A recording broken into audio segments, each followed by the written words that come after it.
Salut à tous, j'espère que vous allez bien. Bienvenue à ceux qui sont là pour la première fois sur cette chaîne YouTube, Dis le droit. Ici, on ne parle que du droit. Alors, si tu veux en savoir plus, abonne-toi, active la cloche de notification et aujourd'hui, on commence. On va parler de l'État et ses fonctions. Alors, il faut savoir déjà qu'en droit constitutionnel, l'on peut définir l'État sur un double plan, le plan sociologique et le plan juridique. Maintenant, on va parler de la définition de l'État, d'abord en grand 1. Maintenant, dans la définition de l'État, il y a la définition, comme on a dit tout à l'heure, sociologique et juridique. Et concernant la définition sociologique, ici, il faut rassembler certains éléments qui permettent de définir l'État. Ces éléments-là sont le territoire, la population et un gouvernement souverain. Parlons du territoire. Le territoire ici comprend le territoire terrestre qui est une bande de terre, le territoire maritime, le territoire aérien. Territoire aérien qui est l'espace aérien qui surplombe le territoire terrestre et le territoire maritime. Donc, c'est ça lorsqu'on parle du territoire. Maintenant, sur ce territoire-là, il y a une population qui vit. Et ça, c'est un autre élément de l'État, un autre élément constitutif de l'État qui est la population. Et il faut savoir qu'ici, la population peut se comprendre sous un angle juridique et aussi sous un angle sociologique. Tout d'abord, on va parler de la population sous un angle juridique. Bon, déjà, il faut savoir que concernant la population sous un angle juridique, elle comporte les nationaux et les étrangers. Les nationaux et les étrangers. Les nationaux, ce sont ceux-là qui ont acquis la nationalité par le droit du sang ou alors le droit du sol ou même par la naturalisation. Et les étrangers, ce sont ceux-là qui sont soit apatrides, c'est-à-dire qui n'ont pas de nationalité, mais qui sont présents sur le territoire, ou alors qui sont de nationalité étrangère et qui sont là pour des raisons précises. Voilà, donc c'est ça en ce qui concerne l'angle juridique. Maintenant, parlons de l'angle, c'est ça en ce qui concerne l'angle juridique, oui. Maintenant, parlons de l'angle sociologique de la population. Cela relève du débat sur la nation. C'est ainsi qu'on distingue deux approches de la nation. Une approche dite objective et une approche dite subjective. L'approche objective consiste à dire que la nation existe lorsque les individus, lorsque les nationaux d'un pays forment la population de l'État en entretenant entre eux des liens de solidarité. Des liens de solidarité fondés sur la religion, sur la race, sur la langue. Et de l'autre côté, on a, comme on disait tout à l'heure, une approche subjective. Et l'approche subjective veut que les individus de ce pays-là veuillent d'abord vivre ensemble. Donc, il y a ce vouloir vivre ensemble qui doit être. Et en plus de cela, ils doivent avoir un passé commun, des souvenirs communs et des choix communs. Donc, c'est ça en ce qui concerne l'approche subjective et l'approche objective de la nation. Troisièmement, il faut aussi noter que l'État a un troisième élément sur le plan sociologique qui est le gouvernement souverain. Voilà. Puisqu'il n'y a pas d'État sans gouvernement, ça n'existe pas. Et ce gouvernement doit être souverain. Donc, la population de l'État est dirigée par un gouvernement.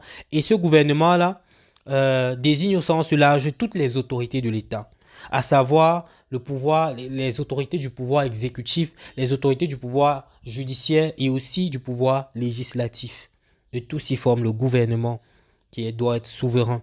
Maintenant, on va parler de la définition juridique de l'État. Parlant de la définition juridique de l'État ici, on perçoit l'État comme étant une personne morale et souveraine. Personne morale, partant du fait que l'État détient une personnalité juridique. Il a une personnalité juridique. Donc c'est une personne morale de droit public. Et c'est ainsi que de par sa personnalité, il peut posséder des biens, acheter des biens, saisir le juge ou même être traduit en justice. Et par-dessus tout, l'État est souverain. Il a une souveraineté.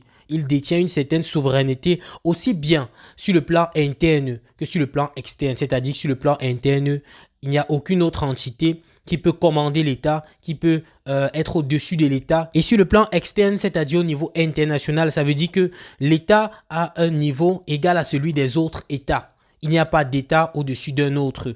Il n'y a pas d'État pour commander un autre. Chaque État est souverain à l'international comme au niveau interne. Maintenant, nous arrivons à la deuxième partie de la vidéo. Nous allons parler des fonctions de l'État.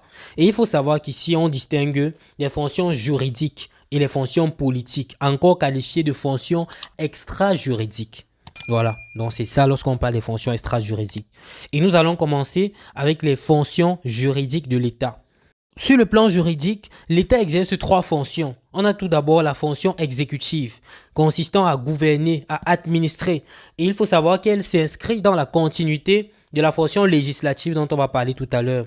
Puisqu'une fois la loi votée par le Parlement, elle doit être mise en exécution par la fonction exécutive. Exécuter, comme son nom l'indique, fonction exécutive. Donc ici, l'exécutif désigne l'ensemble des institutionnels humains et matériels organisés en vue de répondre aux besoins individuels et collectifs dans le cadre de la Constitution, oui, et les lois en vigueur. Maintenant, parlons de la fonction législative. C'est une fonction qui consiste à légiférer, c'est-à-dire à faire les lois. Et ici, on a l'organe législatif qui est généralement présenté comme l'émanation directe du peuple. Et nous avons enfin la fonction juridictionnelle qui consiste à garantir le respect de la réglementation en vigueur à travers la sanction à cette réglementation en vigueur. Elle s'occupe donc de dire et de faire appliquer le droit. Voilà, c'est la matérialisation même de la justice, de l'équité et de l'égalité sociétale. B. Les fonctions politiques. Ce sont des fonctions au fait que l'État exerce dans la société. Lorsqu'on parle de fonctions politiques, il est comme un agent social ici, dans les secteurs les plus déterminants, tels que l'éducation, la santé, les transports, ainsi de suite. Et ici, on a l'État-providence, à travers lequel l'État vient en aide aux citoyens en difficulté. Donc, il modifie les conditions de vie et protège les individus des conséquences économiques et sociales qui pourraient les affecter. Voilà. Ensuite, on a l'État gendarme, à travers lequel l'État est un surveillant général de la légalité.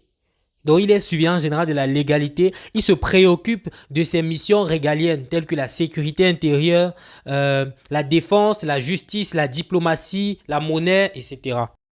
Merci d'avoir regardé la vidéo. Alors, abonnez-vous, likez, commentez. Si vous avez des questions, posez-les dans les commentaires. Ciao, ciao.